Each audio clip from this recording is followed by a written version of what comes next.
Welcome to the home of football excellence. Of course, this is the show that captures the raw energy, the passion, the boundless energy we have for this beautiful game on the continent. I've already told you. Now, this is the part of the show I give you the trivia question for this week. And it reads as follows. Morocco under-17 team defeated New Caledonia counterpart 16-0 to set a new FIFA under-17 World Cup biggest winning margin record, which also became a new record in an 11-a-side World Cup at any level. What was the previous record?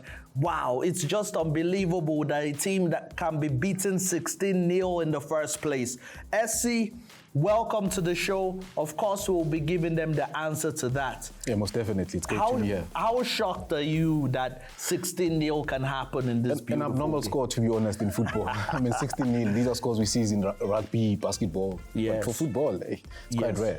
Well, keep watching the show for us to break down that 16-0 debacle.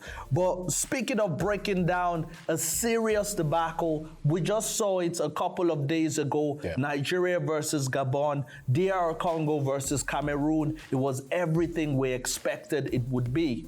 I don't know about me when you say everything that we expected it to be. You know, yes, the drama was there. You know, look, there were a few highlights that we saw in this game. Quite an interesting match, to be honest with you, in Gabon and Nigeria. You look at the play over realistically. It was quite interesting to see the things that I saw on the pitch, and as I'm about to break it down for people. So. Yes, so I felt like, first of all, the weatherman, the rain, it stopped the quality of the football we could see. The ball wasn't moving as freely as we could have seen it. And also, the controversial moments in Nigeria, Gabon, there were a few penalty shouts. Definitely. And surely Nigerians were looking at Abongile Tom. That, yes, are you going to mess up our World Cup chances? But it seemed like he behaved himself. Yeah, look, appointing Abongile Tom for this fixture was always going to be controversial for Nigerians. You know, he's South African, and they probably felt that, you know what, having this ref into this encounter of such huge magnitude. He was very professional for me. He's one of those best referees we have in South Africa. As much as the supporters in South Africa would look at him and say, you know, he's not really done as per the standard that we know him to bring when he's looking at these CAF qualifiers or World Cup qualifiers, for instance. When he's doing this kind of job, he does a great job. But coming back into the league, it's questionable at times. Yes, now let's get into the match. Yeah, let's get into the cocoa of the matter, as Nigerians will say. What stood out for you? What were the players that stood out for you, the moments that stood out for you? Yeah, Nigerians and Gabonese people are not going to like me for this analysis, but to be honest with you, this was one game that I was disappointed in. You mentioned the rain factor. I mean, if you look at where these two nations play most of the time, especially for the Nigerian guys that play in Europe, where the weather is not always as per what it is here in Africa, I look at that game and I'm like, this was a disappointing watch for me, to be honest with you. You know, disappointed in what way? Disappointing in a sense that quality-wise, look at the first half.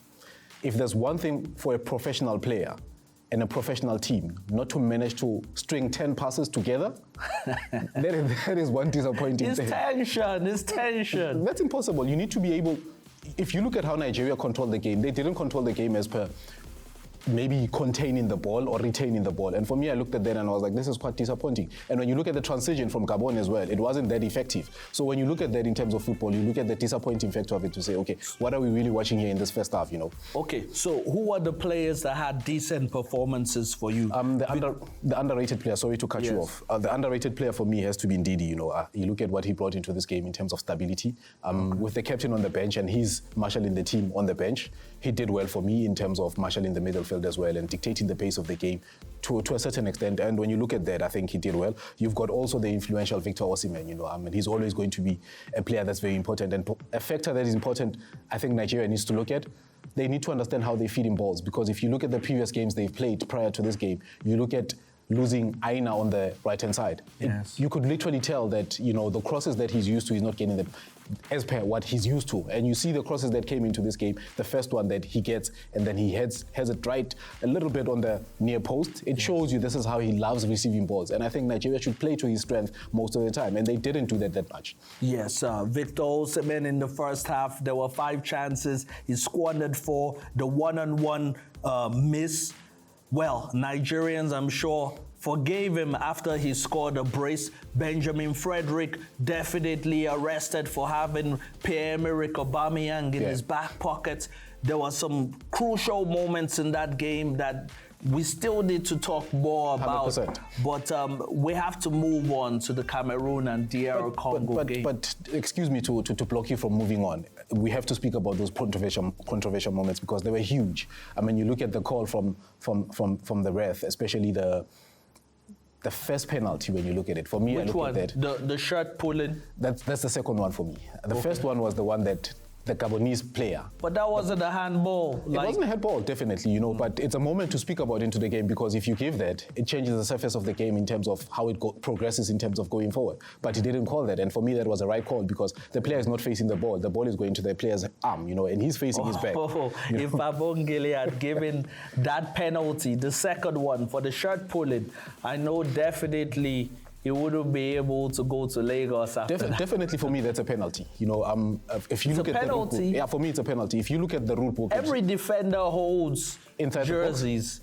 Inside the box. It's so interesting. It's the momentum of the corner kicks. No, everybody. I actually disagree with you. The hustle and bustle of corner I actually kicks. disagree with you. If you look at if this incident started outside the box, if he pulled the guy and he continued with him inside the box, that would have been given a penalty. Now he's inside the box.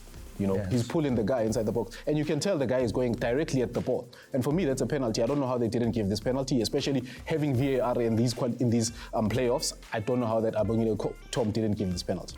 Okay, SC, we have to move on to Cameroon and DR Congo. That game was also another important encounter on the continent. How did you see that game?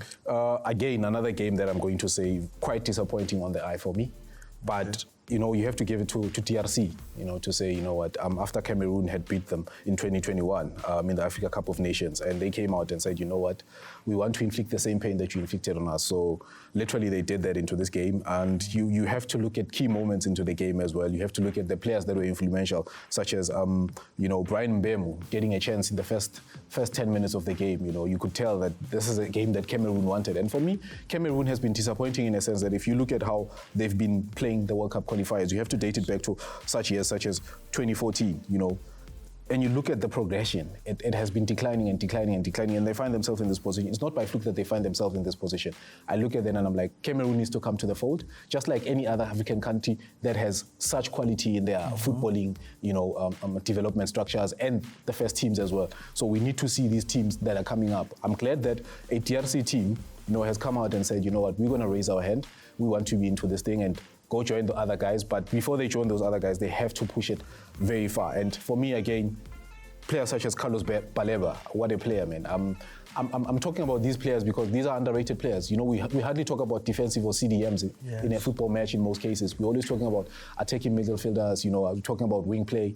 But for me, when you look at players such as Carlos Baleba, they are heroes I'm spoken of. And what they do in the middle of the park in terms of dictating play, it's quite important.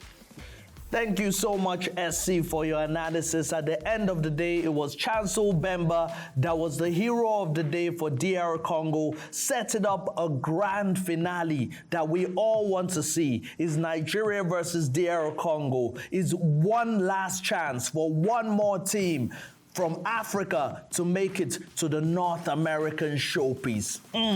What a time to be alive. After the break, we have more interesting conversation, African football-related conversations to have with you. Stay tuned. We're out here at the Mzansi Bet Fan Parade to celebrate SA Sports betting heroes. It's Smooth, who backed the boys to extend their 10-game winning streak. And Sarah, who went all in on an innings win. Yes, JP, who betted that we would slot a match-winning penalty. It doesn't matter who you are or how you bet. Together, we are Mzansi. Are you with us? Yeah!